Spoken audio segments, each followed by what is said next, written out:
हरिओम. राजा जनक आणि सर्वज्ञानी श्री अष्टावक्र यांचा ज्ञानसंवाद. अष्टावक्र गीता, अध्याय 17, श्लोक 11. सर्वत्र दृश्यते स्वस्थः सर्वत्र विमलाशयः समस्त वासना मुक्तो मुक्तः सर्वत्र राजते. अनुवाद. मुक्त पुरुष सदैव शांत व सर्वत्र निर्मळ आशे पाहणारा होतो. सर्व वासना विरहित झाल्याने सर्वत्र शोभून दिसतो. विवेचन. अज्ञानी अनेक प्रकारच्या द्वंद्वात अडकलेला असतो व ती द्वंद्वेच जणू त्याचे जीवन झाली असतात. त्यामुळे तो कधी स्वस्थ शांत होऊ शकत नाही. परंतु ज्ञानी पुरुष हर्ष विषाद सुख दुःख या प्रकारच्या सर्व द्वंद्वातून बाहेर पडून सदैव शांत वृत्तीने जगतो. द्वंद्वमुक्त झाल्यामुळेच त्याला ही स्वस्थता लाभते. सर्व वासनातून तो मुक्त झाल्यामुळेही ही मानसिक स्थिरवृत्ती त्याला प्राप्त होते. वासनाग्रस्त माणूस एका संकुचित मर्यादित वर्तुळातच विचार करतो. त्याची वैचारिक दृष्टीची झेप, वृत्ती, कार्य सर्व काही त्या संकुचित वर्तुळातच होत असते. तो दुसऱ्याच्या हिताची पर्वा न करता आपल्याच हितसंबंधाचा व स्वार्थाचा विचार करतो. त्यासाठीच काम करतो व त्यामुळे तो क्षुद्र अर्थ शोधणारा होतो. ज्ञानी माणूस मात्र वासना विरहित झाल्यामुळे सर्व गोष्टीत शुभ व निर्मळ व्यापक हिताचा अर्थ शोधतो. हे सारे विश्वच माझे घर आहे अशी त्याची भावना असते. अशी व्यक्ती सर्व ठिकाणी शोभून दिसते. अध्याय 17, श्लोक 12. पश्यन् छन्वन् स्पृशन् जिघ्रन् अश्नन् गृह्णन् वदन् व्रजन् इहिता अनिहितरिमुक्तो मुक्त एव महाशयः. अनुवाद. पाहताना, ऐकताना, स्पर्श करताना, वास घेताना, खाताना, स्वीकार करताना, बोलताना, चालताना, हित व अहित या विचारातून मुक्त झालेला पुरुष खरोखरीच जीवनमुक्त आहे. विवेचन. जीवनमुक्त व्यक्तीची लक्षणे सांगताना मुनिश्रेष्ठ अष्टावक्र या सूत्रात म्हणतात की ज्याला आत्मज्ञान प्राप्त झाले आहे ती जीवनमुक्त झाला असतो. अशी व्यक्ती सर्व वासना कामनापासून अलिप्त झालेली असते. सर्व द्वंद्वांच्या पलीकडे निघून जाते. म्हणून हित व अहित असा विचारही त्याच्या मनात येत नाही. सर्व कर्मे स्वाभाविकपणे करूनही त्या कर्माने जीवनमुक्त व्यक्ती बांधली जात नाही. कारण सर्व प्रकारच्या कर्तेपणातूनही तो मुक्त असतो.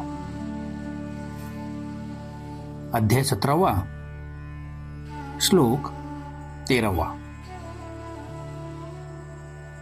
न निंदती न च स्तौती न हस्यती न कुप्यती न ददाती गृह्णाती मुक्तः सर्वत्र निरसः.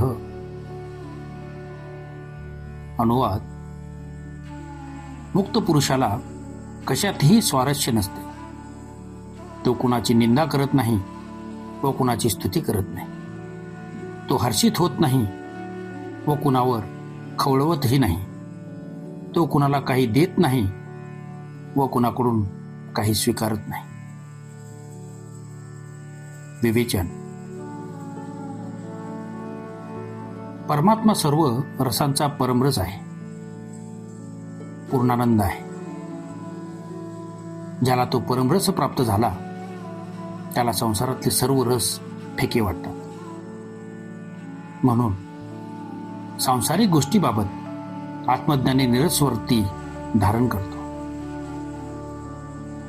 परमात्मा प्राप्तीने जो तृप्त झाला त्याला या संसारातील तृप्तीची इच्छा उरत नाही. जर संसारात शाश्वत सुख असते, जर संसारातील विषयामुळे शाश्वत तृप्ती मिळाली असती, तर मग मनुष्याला परमात्म्याचा शोध घेण्याची ओढ निर्माणच झाली नसती. तशा स्थितीत धर्माला सुद्धा काहीही अर्थ उरला नसता. धर्म म्हणजे केवळ निरर्थक बडबड ठरली असती. त्या परमप्राप्त तृप्तीचा शोध हाच तर धर्म आहे. त्या विराट चेतनेशी एकरूप होण्याचे विज्ञान म्हणजे धर्म आहे. संन्यास वा वैराग्य त्या शोधाचा प्रारंभ असून जीवनमुक्ती त्या शोधाचा शेवट आहे. ह्या स्थितीत पोचलेला ज्ञानी दुष्टा होतो, विराटात भक्त विलीन होतो. दोघांची स्थिती एकसारखी होते. अष्टावक्राचा रस्ता ह्या दृष्टाचा रस्ता आहे. सुफी संतांनी साधनेच्या 4 अवस्था सांगितल्या आहेत. पहिल्या अवस्थेत विधिविधान, पद्धती, नियम व संयम ही उपाय आहेत. दुसऱ्या अवस्थेत अहंकार विसर्जित होतो, साधना संपूर्ण होते व मीपणा हरवून जातो. तिसऱ्या अवस्थेत परमात्म्याचे दर्शन होते पण अंतर कायम राहते. चौथ्या अवस्थेत जीवाशिवाचे मिलन होते व एकरूपता होऊन अद्वैताची अवस्था येते. या अवस्थेत केवळ ब्रह्मारूपी सत्यच उरते. तीच शेवटची ध्येय स्थिती आहे. हीच जीवनमुक्तीची अवस्था आहे. अशा व्यक्ती सर्वत्र त्या एकाच आत्म्याची अनुभूती येते. त्यामुळे तो कुणाची स्तुती करत नाही व कुणाची निंदा करत नाही. तो कशाची हर्षभरीत होत नाही किंवा कोणत्याही कारणाने खवळवत नाही. न तो कुणाला काही देतो, न तो कुणाजवळून कशाचा स्वीकार करतो. स्वभावतः आपोआप जे होते तेच तो करतो. जे सहजरित्या प्राप्त होते तेच व तेवढेच त्याला पुरेसे असते. अन्य कशाची व जास्तीची अपेक्षाच नसते. वासनेमुळे प्रेरित होऊन किंवा अहंकाराने तो कोणतेच कर्म करत नाही. अशी वासनारहित व अहंकार शून्य व्यक्तीच जीवनमुक्त असते. ओम शांती शांती शांती.